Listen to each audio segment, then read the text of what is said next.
بسم اللہ الرحمن الرحیم۔ اچھا، کتنا لا علم ہوتا ہے انسان دنیا میں آتا ہے، جن کے گھروں میں اولادیں ہیں وہ گواہی دیں گے۔ اتنا لاچار انسان، اتنا بے بس انسان دنیا میں آتا ہے بچہ، لیکن اسے اتنی تمیز بھی نہیں ہے اس نے اپنا رزق کہاں سے حاصل کرنا ہے۔ جب تک ماں بچے کو اس کے رزق کے مقام تک نہیں پہنچائی وہ روتا ہے، وہ چیختا ہے۔ کیوں؟ لا تعلمون شیئا کا مصداق ہے، اسے کچھ بھی نہیں پتا۔ جب کچھ بھی نہیں پتا، اتنا جاہل تھا، اسے یہ بھی نہیں پتا کہ اس نے رزق کہاں سے حاصل کرنا ہے۔ ماں وسیلہ بنی کہ اسے رزق تک پہنچایا۔ اتنا عاجز ہے کہ اپنے دھڑ کے اوپر اپنے سر کو بھی نہیں سنبھال سکتا۔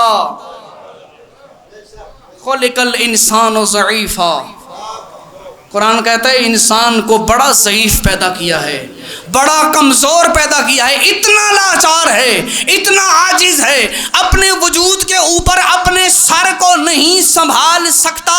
جو بھی اٹھاتا ہے اپنا ہاتھ اس کے سر کے نیچے رکھ کے اسے سمجھاتا ہے تو دنیا میں محتاج آیا ہے،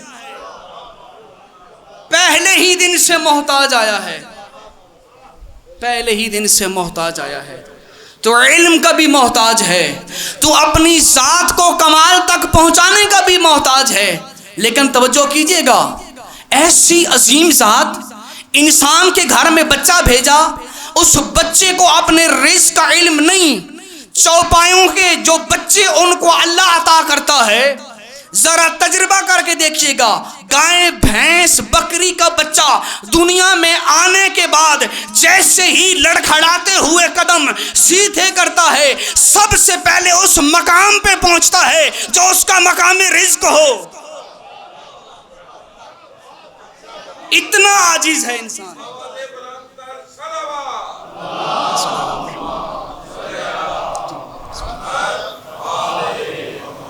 اتنا عاجز ہے، اس انسان کو غرور نہیں کرنا چاہیے جس کی دہلیز پہ پلنے والا چاند ٹانگوں والا جانور اس کا بچہ اتنی طاقت رکھتا ہے، وہ سمجھتا نہیں ہے، لیکن اسے اتنا پتا ہے میرا رزق کہاں ہے۔ کبھی کسی جانور کے بچے نے دھوکہ نہیں کھایا، تو کبھی سوچنا ضرور کہ اللہ نے نظام کیوں بنایا، انسان کے گھر میں بچہ بھیجا۔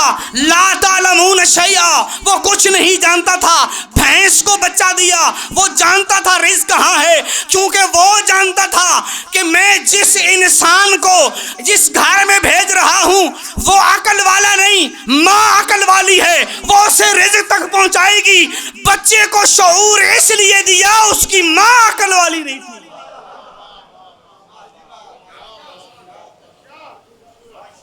اس جانور کے بچے کو شعور اس لیے دیا، اس وجہ سے دیا کہ اس کی ماں عقل والی نہیں تھی۔ وہ روتا رہتا، وہ چیختا رہتا، بھوکا مر جاتا تھا، ماں کو نہیں پتا تھا کہ اس نے اپنے بچے کو رزق کیسے دینا ہے۔ کیسی حکمت والی ذات! کہا انسان غور کر، خلق الانسان ضعیفا، تو کمزور بھی بنا ہے، تو لا علم بھی بنا ہے۔ کبھی توجہ کرنا اس کائنات کے اندر اس ذات نے کیسی کیسی چھوٹی مخلوق کو کتنا بڑا شعور دیا ہے۔ اب تاریخ کے اندر جتنی بھی چیزیں ہیں ان کو نکالیں، اپنی آنکھوں سے تجربہ کر کے دیکھیے گا کہ اس ذات نے چیونٹی کو اتنا شعور دیا۔ اللہ نے اس کے چھوٹے سے وجود میں چھوٹا سا دماغ رکھ کے یہ بات محفوظ کر دی، تیرا ایک زمانہ وہ ہے جب تو نے رزق کھانا ہے، ایک دور وہ ہے تو نے رزق اکٹھا کرنا ہے۔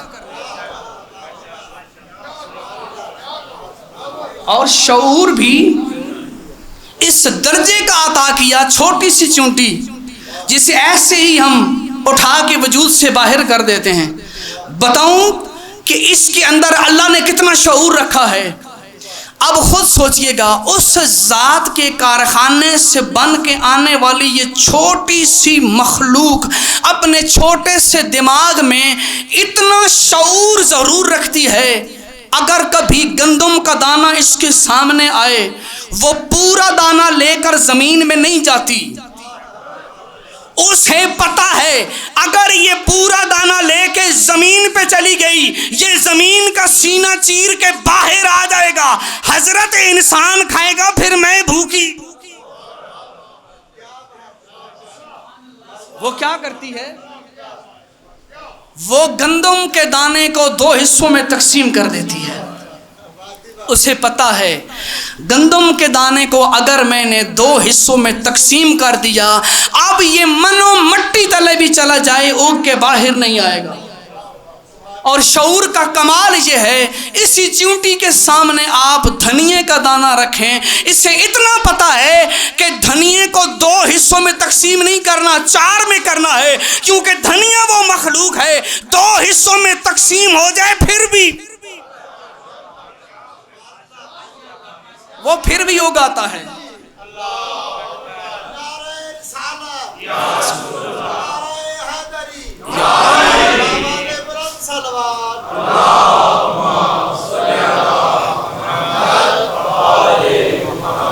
کوئی تو ذات ہے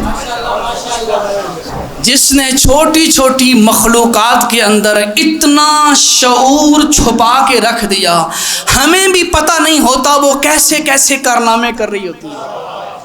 قرآن کہتا ہے واللہ اخرجکم من بطون امہاتکم لا تعلمون شیئا، تمہیں اس حالت میں دنیا کے اندر لایا گیا ہے لا تعلمون شیئا، تم کچھ بھی نہیں جانتے تھے۔